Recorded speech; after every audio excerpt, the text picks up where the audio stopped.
Maulana KT മാനുമുസ്ലിയാർ നവ്വറല്ലാഹു മർഖദ, ബഹുമാനപ്പെട്ട ശൈഖുന KK ഉസ്താദ്, ബഹുമാനപ്പെട്ട നാട്ടിക വി മൂസ മുസ്ലിയാർ, ബഹുമാനപ്പെട്ട OT മൂസ മുസ്ലിയാർ, ബഹുമാനപ്പെട്ട കുഞ്ഞാണി ഉസ്താദ്, അങ്ങനെ നിരവധി പ്രഗത്ഭരായ മഹാരഥന്മാർ, ഈ സ്വാലിഹീങ്ങളായ ആളുകൾ അല്ലാഹു റബ്ബുൽ ഇസ്സത്ത് അവരുടെ ഒക്കെ ദറജ ഉയർത്തി കൊടുക്കട്ടെ. ഈ മഹാരഥന്മാർ നമുക്ക് കാണിച്ചു തന്ന വഴി എന്താണ്? ഈ മഹാന്മാര് നമുക്ക് നമ്മുടെ മുന്നിൽ വെട്ടിത്തെളിച്ചു തന്ന വഴി എന്താണ്? ഇവരൊക്കെ എങ്ങനെയാണ് ജീവിച്ച് വഫാത്തായി പോയത്? നിങ്ങൾ പഠിക്കണം, അവിടെയാണ് വിഷയം. ഇവരാരായിരുന്നു?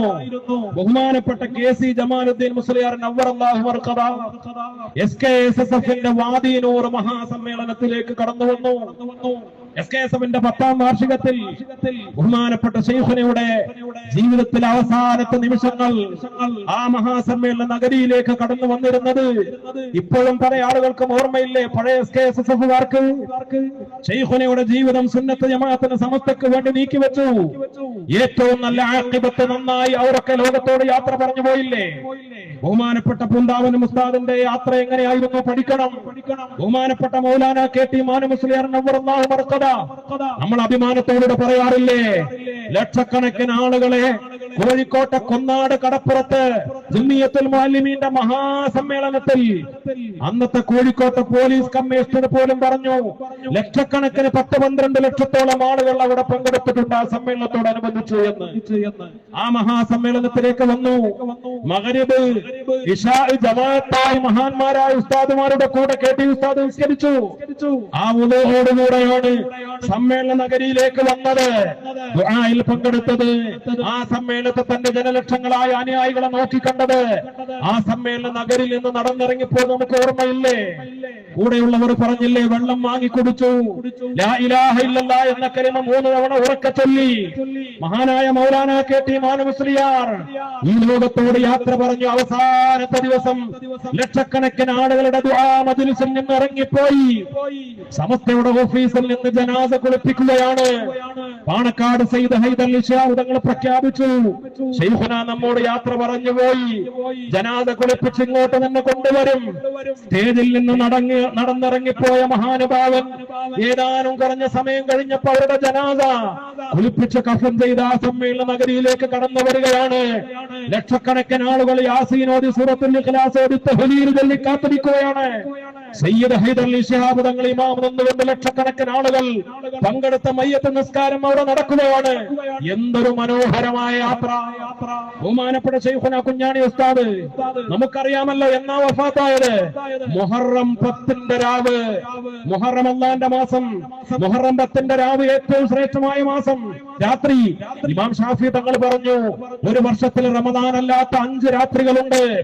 ആകാശത്തിന്റെ കവാടങ്ങൾ തുറക്കപ്പെടുന്ന രാത്രികൾ അതിലൊന്നാണ് മുഹറം 10ന്റെ രാവ്. അതേപോലെ അന്ന് മഹാനായ ശൈഖുന കുഞ്ഞാണി ഉസ്താദിന്റെ ജനാസ നിസ്കരിക്കാനും ആ ജനാസ അവസാനം എന്ന് കാണാനും നമ്മളൊക്കെ പോയത് മുഹറം 10ന്റെ നോമ്പ് നോറ്റുകൊണ്ടായിരുന്നില്ല 10,000-കണക്കിന് സമസ്തക്കാര് വന്നത്. ആരാണ് കുഞ്ഞാണി ഉസ്താദ്? മഹാനവറുകൾ എങ്ങനെയാ വഫാത്തായത്? കലിമ ചൊല്ലി പുഞ്ചിരിയോടുകൂടെ. അതിനെന്തായിരുന്നു കാരണം? ശൈഖുന വഫാത്തായപ്പോഴാണ് അവിടുത്തെ ഡയറി കുറിപ്പുകൾ കണ്ടെത്തിയത്. അറബിയിൽ എഴുതി വച്ചിരിക്കുന്നു, ഞാൻ മുത്തുനബിയെ കണ്ടത് സ്വപ്നത്തിൽ ആദ്യം മുത്തുനബിയെ ഞാൻ കണ്ടത് വലിയൊരു ബാഖിയാത്തിൽ പഠിക്കുന്ന കാലഘട്ടത്തിൽ, രണ്ടാമത് കണ്ടത് തീയതി കുറിച്ചു വെച്ചിരിക്കുന്ന സാഹചര്യം, മൂന്നാമത് കണ്ടത് മുത്തുനബിയുടെ സുഗന്ധം അനുഭവിച്ചത്, അല്ലാഹുവിന്റെ റസൂലിന്റെ കൈമുത്തിയത് സ്വപ്നത്തിൽ. വഹാബികളെ, മൗദൂദികളെ, നിങ്ങൾ ആരെങ്കിലും ഒരാൾ ജീവിതത്തിൽ അല്ലാഹുവിന്റെ റസൂലിനെ സ്വപ്നത്തിൽ കാണണമെന്ന് ആഗ്രഹിച്ചിട്ടുണ്ടോ? ആ ഒരു കൃപയോടെ, ഹുബ്ബോടെ, ഇഷ്കോടെ മദീനയിലേക്ക് പോകണമെന്ന് നിങ്ങൾ ആരെങ്കിലും കൊതിച്ചിട്ടുണ്ടോ? ആ പുണ്യപൂമാന മുത്തുനബിയെ ജീവിച്ചിരിക്കുന്ന സമയത്ത് സ്വപ്നത്തിൽ ഒന്ന് കാണണമെന്ന് ആഗ്രഹിച്ച് സ്വലാത്ത് ചൊല്ലിയിട്ടുണ്ടോ? മരിക്കുന്ന സമയത്ത് മുത്തുനബിയെ കാണണമെന്ന് മോഹിച്ചിട്ടുണ്ടോ? മുത്തുനബിയോട് നിങ്ങൾക്കൊരു തരിമ്പ് ഹുബ്ബ് തോന്നിയിട്ടുണ്ടോ? അവിടെയാണ് ഞങ്ങളും നിങ്ങളും തമ്മിലുള്ള വ്യത്യാസം. ആ മുത്തുനബിയെ പ്രണയിച്ച് ആ റസൂലുള്ളാഹിനെ സ്വപ്നത്തിൽ കണ്ട് നല്ല രൂപത്തിൽ നല്ല റാഹത്തോടെ ഈ ലോകത്തോട് യാത്ര പറഞ്ഞു പോയ ശൈഖുന കുഞ്ഞാണി ഉസ്താദ്.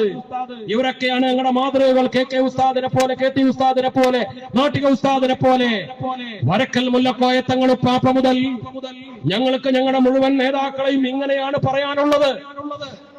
എന്തേ വഹാബികളെ മൗദൂദികളെ നിങ്ങൾക്ക് പറയാൻ കഴിയാതെ പോയത്? ഇതാണ് വിഷയം. ഇതുകൊണ്ടാണ് ഞങ്ങൾ സമസ്തക്കാരായത്. നിങ്ങളുടെ വഴിയെ ഞങ്ങൾ വലിച്ചെറിഞ്ഞത്. ഞങ്ങൾക്ക് ഈമാൻ സലാമത്താവണം. ഒരു കാര്യം ഉറപ്പാണ്, ആണയിട്ട് പറയുന്നു അഭിമാനത്തോടുകൂടെ. ആയിരക്കണക്കിന് ഉദാഹരണങ്ങൾ ഞങ്ങൾ എണ്ണി കൃത്യമായി പറഞ്ഞു തരാം. ഞങ്ങളുടെ നേതാക്കൾ, സമസ്തയുടെ നേതാക്കൾ, സാദാത്തുക്കൾ, തങ്ങന്മാര്, ഉലമാക്കൾ, ഔലിയാക്കള്, മാത്രമല്ല ആത്മാർത്ഥ സമസ്തക്കാരായ ഉമറാക്കൾ, സുന്നത്ത് ജമാഅത്തിനും സമസ്തക്കും എന്നും ഒന്നാം സ്ഥാനം നൽകിയ മറ്റു നിക്ഷിപ്ത താല്പര്യങ്ങളില്ലാതെ ജീവിച്ചു പോയ ഒരുപാട് ഉമറാക്കൾ ഇങ്ങനെ നല്ല രാവുകളിൽ, നല്ല രാത്രികളിൽ, നല്ല രൂപത്തിൽ പുഞ്ചിരിച്ചും കലിമ ചൊല്ലിയും വുദൂഓടെയും നല്ല റാഹത്തോടെ വഫാത്തായി പോയിട്ടുണ്ട്. അവരൊക്കെ സമസ്തക്കാരായിരുന്നു. എത്രയോ SKSSF മക്കൾ മൺമറഞ്ഞു പോയിട്ടുണ്ട്. അല്ലാഹു അവരുടെയൊക്കെ ദർജ ഉയർത്തി കൊടുക്കട്ടെ.